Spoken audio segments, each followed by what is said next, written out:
Mario, a cook and friend of Alessandra, warns Duke Edgar to treat her well, threatening him if he doesn't.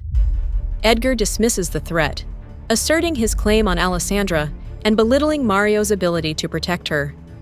The encounter leaves Mario worried about Alessandra's safety and Edgar's true intentions.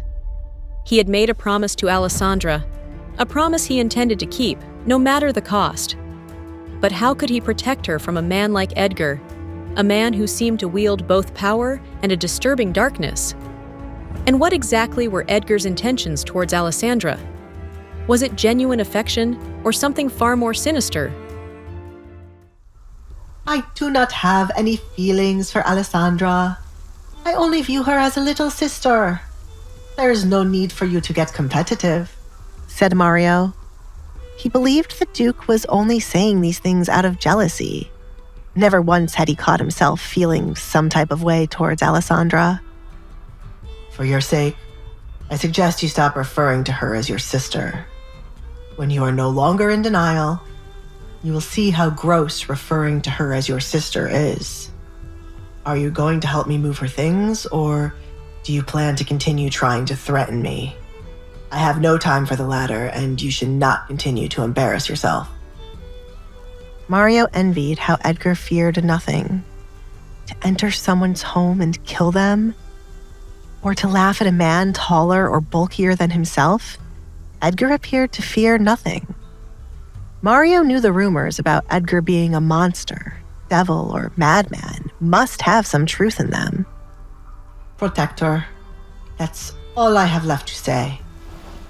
Mario picked up the 2 bags he dropped on the floor, hoping he had not broken anything of value. Oh, there's more? I thought there was nothing left to say. I was ready to enjoy the silence. Edgar rolled his eyes, mentally preparing himself to hear another lecture. It was already bad enough Alfred came to him early in the morning to give a lecture, and now the cook was giving him one about protecting Alessandra.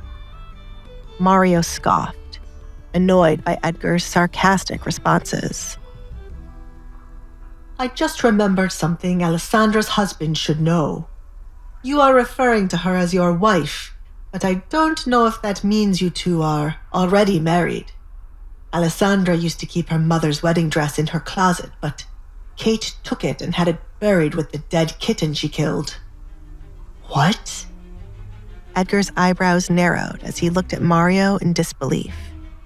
He remembered Alessandra had a dead kitten the day he came to propose to her, which meant this incident happened at the same time, right after he gave clear instructions to Desmond to treat Alessandra well. It was becoming less and less easy for him to allow Kate and Katrina to walk away without any punishment. It wasn't his battle to fight. But Edgar had always disliked seeing others be treated as if their lives didn't matter. This was why he was never kind to those who did not deserve it. Rather than doing something to the mother and daughter right now, Edgar knew it was best to have a conversation with Alessandra. It happened the same day you proposed to Alessandra. I have to add that Alessandra threw a bucket of shit at Kate because of it. I wish I could have been there to see it myself. You are right that I have done nothing. But now, I would like to ask a favor. Please find Alessandra's mother.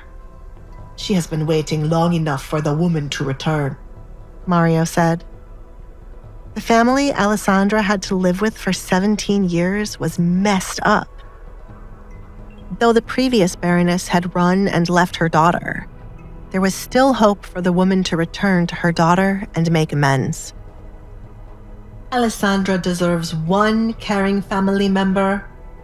You are looking at that person. Edgar pointed at himself as the one caring family member. I am not aware of the circumstances with Alessandra and her mother, but I am going to make the assumption Alessandra does not want anyone to force her mother to come to see her. Her mother should come searching on her own if she truly wishes to see her daughter. I will deny your request. But denied, Edgar exclaimed, taking the bags from Mario and then leaving the room. He was feeling hot with no wind flowing into the room, and his skin was still itching. Alessandra owes me something big for this torture. He needed to be compensated for being in the Barrett house soon. Edgar stormed out, the weight of Mario's words settling heavily upon him. The image of Alessandra, throwing a bucket of, well, that image was certainly something, but the wedding dress, the dead kitten, the mother who abandoned her, these pieces painted a far more troubling picture than he'd ever imagined. He'd vowed to protect Alessandra, but was he truly protecting her by keeping secrets? By allowing the past to remain buried? And what of Alessandra's mother? Was she even alive? Did she want to be found? Hey, I'm Alessandra. If you're wondering what happens next, download the Pocket FM app now and listen to the exciting episodes of The Duke's Masked Bride.